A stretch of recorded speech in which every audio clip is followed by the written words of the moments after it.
ఒక ఇంట్లో డేవిడ్ అనే అబ్బాయి వాళ్ళ ఫ్యామిలీతో ఉంటున్నాడు. డేవిడ్ టీవీ చూస్తూ ఉన్నప్పుడు వాళ్ళ నానమ్మ వెళ్ళి పడుకో లేట్ అయిందని చెప్తారు. అప్పుడు డేవిడ్ రూమ్కి వెళ్ళి చూస్తే వాళ్ళ అమ్మ బుక్ చదువుతూ ఉంటారు. అప్పుడు డేవిడ్ అమ్మ ఏం బుక్ చదువుతున్నావు అని అడుగుతాడు. అప్పుడు వాళ్ళ అమ్మ బైబిల్ చదువుతున్నాను అని అంటారు. అప్పుడు డేవిడ్ బైబిల్లో వండర్ఫుల్ స్టోరీస్ ఉంటాయి కదా, నాకు ఒకటి చెప్పవా అమ్మ అని అడుగుతాడు. అప్పుడు వాళ్ళ అమ్మ సరే నాన్న చెప్తాను అని చెప్పి డేవిడ్తో కథ చెప్తుందన్నమాట. ఇశ్రాయేలు అనే దేశంలో ఒక రాజు ఉండేవాడు. అతని పేరు రెహాబాము.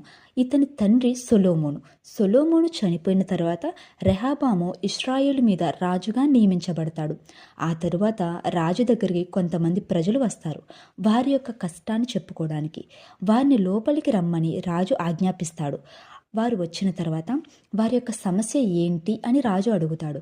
అప్పుడు వారు, మీ తండ్రి మాకు చాలా కష్టమైన పనిని అప్పగించారు, మీరు ఆ పనిని తగ్గిస్తే మేము ఎల్లప్పుడూ మీ